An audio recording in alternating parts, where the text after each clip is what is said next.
bana Australie, bana Kinshasa, makambo hii matata.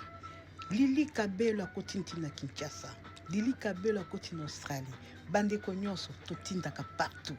Boya totinda na Kinshasa, Lili Kabelo na Australie, Lili Kabelo.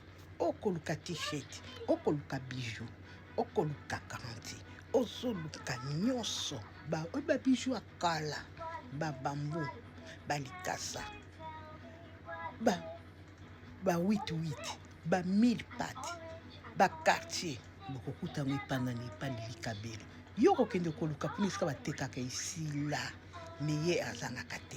Toza na bilamba, ba robe, ba t-shirt ya mibali, soko olingi griffe kaka yo, baya mwasi. Olena nokende kosomba epa voisin ya ekolo mosusu, yaka kosapoti ndeko no Lili Kabelo, c'est la qualité.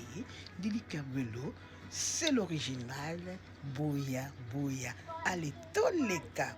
Kota ndeko nanga mobali beta lisolo, tolakisa mwa ba photo, ba mona, ba vidéo, bokomona. Chez Lili Kabelo, c'est la qualité.